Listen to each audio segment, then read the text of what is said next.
Well, we got a lot of folks want to jump in this conversation. It's 5:26 here at WHAT on this TGI Friday. Our Minister David Mitchell, is going to be leaving us ever so quickly in a matter of moments, so we wanted to bring him back to the mic to leave some final thoughts with us as we continue to talk about this movie that's got everybody talking, The Passion of Christ by Mel Gibson. And the guests who are in the studio, minus our minister, are all black filmmakers. And so I thought it would be very interesting to get their take on the movie and what it meant. And I also wanted to get some history on what kinds of films, to their knowledge, have been done that may have been about biblical times that many of us don't know of or never got to see because they didn't get the support or the $30 million that Mel Gibson had for his. But right now, let's turn that mic back over to Minister David Mitchell.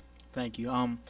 One of the things that I'll share in closing thoughts is, as I shared earlier, this movie was not only was it inspirational for me, it gave you a clear portrayal of what Jesus really suffered, and I have to keep going back to that because that's where our faith lies, is what he did for us. Mm-hmm. You know, the fact that he suffered, that he died, that he rose again, and that's where our faith lies. That's where my faith lies, is in that belief that he lives. Because had he stayed in that grave, then there would be no following of Jesus Christ. Mm-hmm. There would be no faith in Jesus Christ. Mm-hmm. But the fact that he was, that he did rise again and that he is alive, is where our faith lies. And my encouragement to every person that's listening today is to actually go see the film. You know, don't get caught up in the fact that you're spending your money to support, quote unquote, a white man. But get caught up in the fact that you need to see this portrayal of what Jesus has done for each and every one of you. So thank you. Thank you for sharing that with us. We appreciate it. Let's go to Donald in Feltonville, one of our wonderful listeners calling in to state his case or to talk about his thoughts and opinions. So, Donald, good evening. Thanks for your call. Hey, Donald. Good evening. How you doing? Good evening. How are you? Oh, fine. I had the pleasure of going to the what they call the Middle East and to a place called Israel. And in there's a temple where they have the practicing Jews on one level and the Ethiopian Jews on the other level, which is the higher level, which they cannot go down and practice that same religion in. And another thing I wanted to put out was that Jesus was the Son of God, not Mary did not have consequences. She was still a virgin. She was God implanted Jesus in Mary's body, so he was not a Jew. She was just the vessel of that particular faith or whatever, if you really look at it. And if you really want to know what color she was, all you got to do is look back into the book of Numbers, and it'll tell you her genealogy. And she was a dark-skinned woman, of course. But what gets me is, why is color a factor when it comes to one God? Because we all leave this realm. We're all going to one place, and I do not believe that God has a white, a black, a yellow, orange line only. Absolutely. You know, so why don't we get down to the basics and the fact of, look, we know that if there wasn't a Jesus, if there wasn't a Muhammad, we still had practices of faith, of religion or theology, you know. And I went to the movie. I went there with my sisters and my brother, and what we got out of it was that how he suffered, regardless of the color, regardless of the color, exactly right. You got the message, brother. Yes, you did. and look at what the devil does and did, not just to him but to his mother. Right. His mother was getting ready to deny him. Right. You know, so let's get down to it, and let's understand that we have a faith, and I know that my mother has wings on her right now because she was like practicing. Right. She practiced it, and brothers and sisters, and hey, you know, the word is forgiveness, it's knowledge. Yeah, we can get down to what color he was. That's irrelevant. Absolutely. Donald, thanks for your call. Thank you. We appreciate it. Bye-bye. Yes, Larry? You know, I agree with Brother Donald that color is irrelevant, and that's what we've been saying here all afternoon, that it's not about whether Jesus was black, white, dark, but I understand deeply how relevant race is to us as African Americans and to other people of other ethnicities and other races. There is a certain proprietary hold on certain beliefs, certain practices, certain behaviors that ethnic groups and racial groups hold to. But in this instance, what we're talking about is how a depiction and portrayal of events affects who we are as people. And the brother is right. Color is irrelevant. Exactly. Jesus was an instrument of God. And if we believe that, fine. If we don't believe it, it's fine. Right. The issue is, are we talking about it so that we can come to some satisfaction for us individually and as a people? And I want to and I want to say this, Larry, as you leave, that faith is the substance hoped for and the evidence of things not seen. All right, and I certainly hope that that people understand that very well point. But there, the movie, right? The movie, to me, as I saw that film, it did reinforce faith. And what I loved that what Mel Gibson did in that movie is that previous to that, other films that have been made about Jesus Christ really gave us a very sanitized version. All right. So when he's getting whipped, it looks like, okay, he got a few little marks, and then he, like Mel said, he's hanging on the cross, and then, you know, it's very sanitized. But what I love that Mel did is that there's no way, whether you are a believer, a non-believer, a Hebrew Israelite, whatever, you cannot see that film and not be moved. Yeah, Yes, I hear exactly you. right. Let's go back to our phone lines. Jason is up next, standing by in West Philadelphia. Good evening. I thank you for your call. Good evening. How you doing? We're well, and you? All right. Good evening to your guests. How you doing, sir? All right. Okay. Just a couple points before I move on.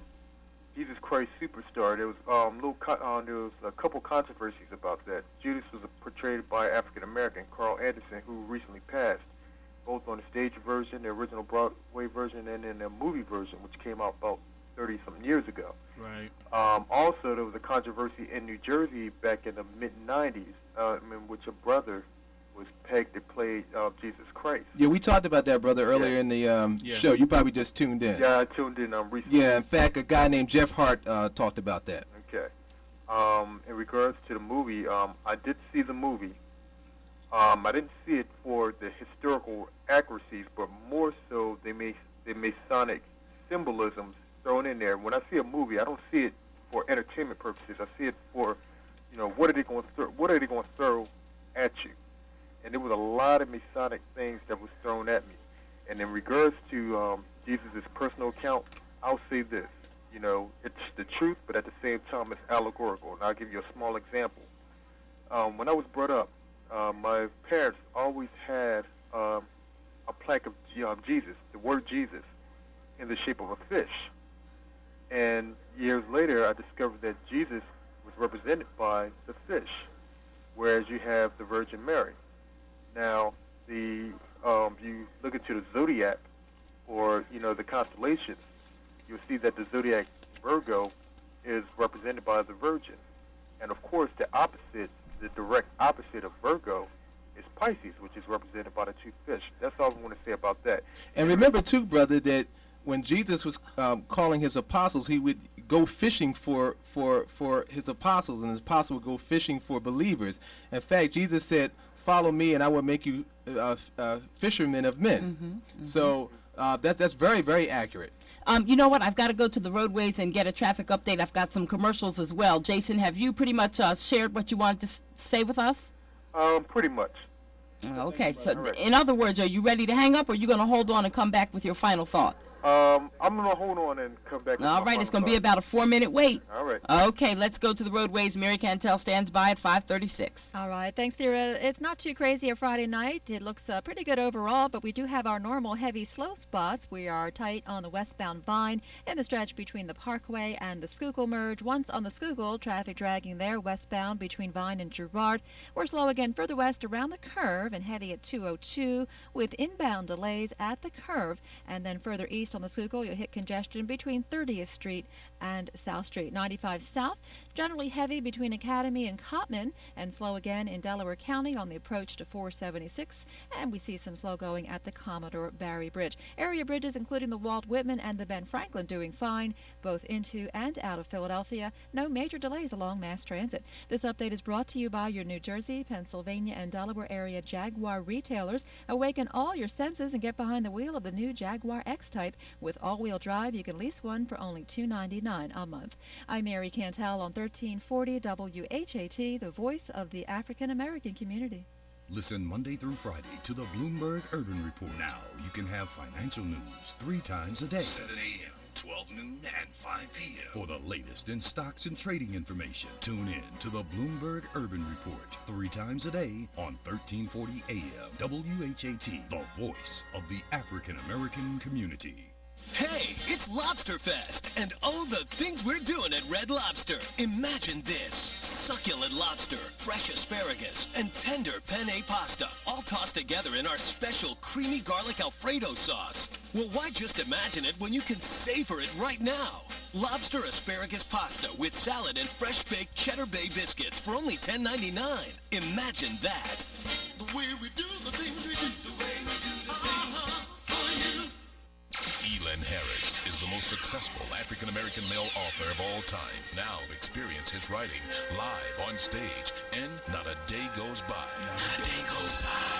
I cannot marry you. Why? Don't you think she has a right to know the lifestyle of the man she's about to marry? All your brothers that are on the DL, that's LD, dog, low down. Hi, this is Elin Harris. Don't miss Not a Day Goes By, the stage play. Not a day goes by. Not a Day Goes By, starring Jack A of 227 and Sister Sister. You don't give a black man options or multiple choice. Trinice of American Idol. Not a day goes by. And comedian Gary Owens of BET Comedy. What you really want from me? I should say it. Nobody's in the office. I can say that word and nobody will ever know. Not a Day Goes By. Philadelphia. It's coming to the Miriam Theater, May 4th through the 16th. Tickets on sale now. Tickets available at the Miriam Theater box office and all Ticketmaster locations or charged by phone. 215-336-1234. He wasn't too happy to hear it from me. But one day, I just took a deep breath and said, man, we got to talk about this. I thought he was going to kill me, but he's come around. It takes a lot of guts to talk to your friends about their problems with marijuana or drinking, but it could make all the difference. Go to freevibe.com for ways to do it and tips from kids who have been there. Courage, the anti-drug. Sponsored by ONDCP. Now is the time to plan your vacation. Hello there, this is Mary Mason, and we're inviting you to join us on our annual cruise August 22nd through August 29th. We'll sail the Royal Caribbean's Adventure of the Sea cruise ship and journey to the Southern Caribbean.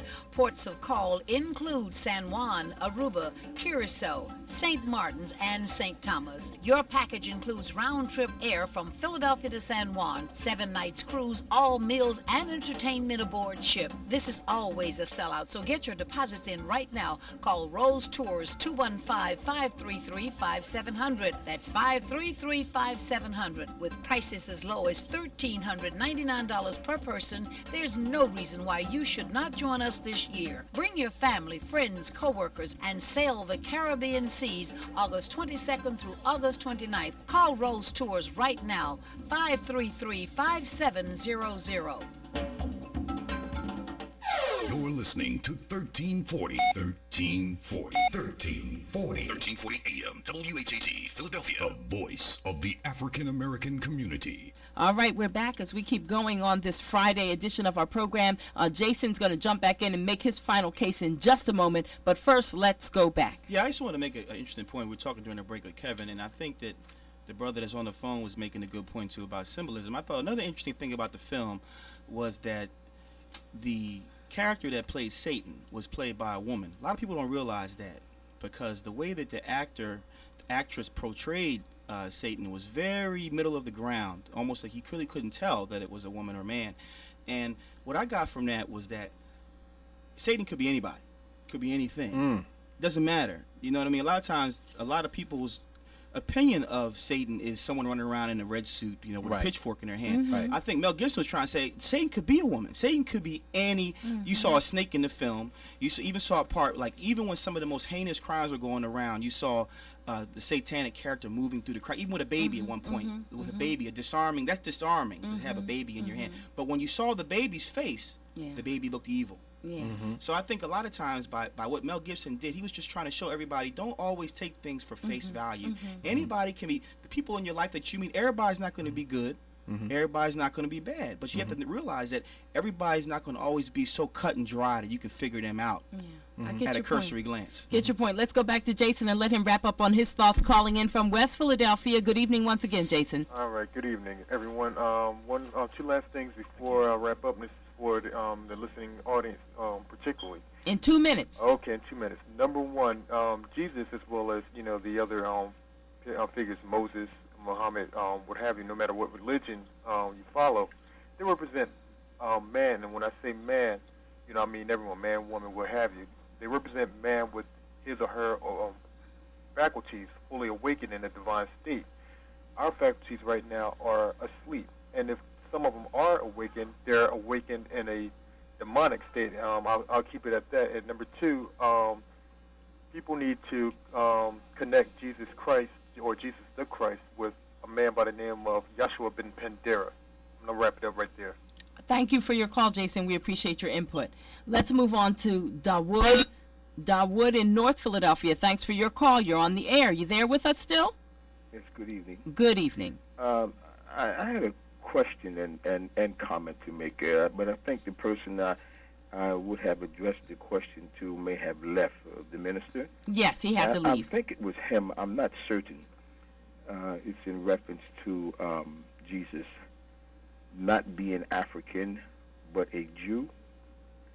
And I wanted to have him to clarify that. What did he mean by that? Because a Jew is one who practices what is called Judaism or the Mosaic Law. And an African is one who's born, or the original people, perhaps, of what is now called Africa. So is he saying that a African cannot be a Jew? I don't understand what he meant by that.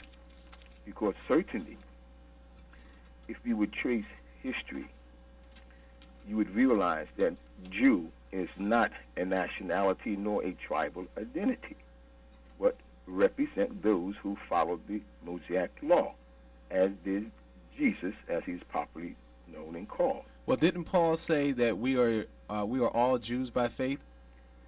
Well, again, Jew is a religious practice, so anyone can be a Jew. Well, that's exactly what Jesus said. That's exactly what Paul said. Well, So that's what I'm saying. We all in agreement, beloved. But that is not a nationality, nor is a tribal identity. It relates to one following the laws of God as handed down at that particular time. See, one of the interesting things is that we're here to talk about the film. And Well, what I I don't have wanna noticed talk is about that the a film. lot That of was not callers are my- calling who have not seen the film. Yes. Well, I'm not calling about the film. I have nothing to say about the film. I have no interest in the film at all. Okay. And so that's not why I called. I stated I just why wanted I to did make call. I just wanted to make that clear. Yes, but that's Okay. not why I called. And I was going to say that. I wanted to address my question to the person who said that Jesus was not an African but a Jew. Because Right, I wanted right. him to clarify that. Yeah, I understand. because It's just like hold on. It's just like when Mary Cantel calls. She's not going to talk about the Passion of Christ. She's going to talk about the traffic. But we know that that's her job.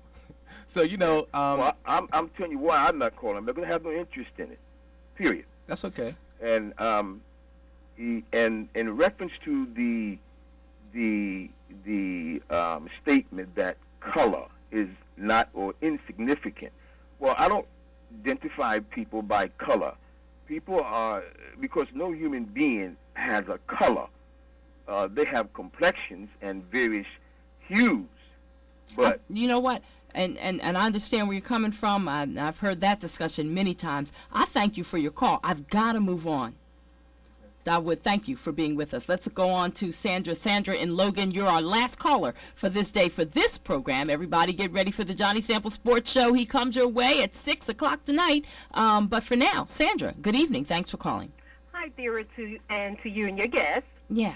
I just wanted to say, I'm just so glad that one of the gentlemen said that color does matter to man, because it absolutely does.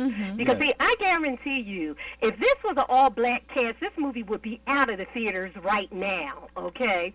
Now, I want to say this also. I love the Lord, and I love reading the Bible. But one thing that's true about man, and God said this himself, man does judge on the outside, but God does judge by the heart. So I'm so glad that people are, not God, and does not have the final say in one's life. But I wanted to say, for me, I could care less if Jesus was orange, green, yellow, or gray. I know that Jesus, he did die for the sins of the world. And see, and I'm so often, people try to figure God out by their history, by man's knowledge and wisdom, but you cannot figure God out by that.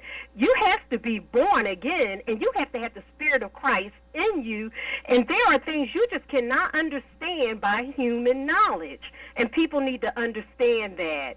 And I do think that this movie is a good thing, and I just wish that people could think outside of races, because just like I said earlier, if this was a black cast, there would be white people as well as some blacks who would be appalled, So that's an unfortunate thing, but Jesus is Lord, and he loves every man, woman, child, boy, and girl. Sandra, thank you for your call. All right. And you have a safe weekend and a positive one. We appreciate it. All righty, as we prepare to truly wind down on our program right now, I want to turn the mic back to Rel J.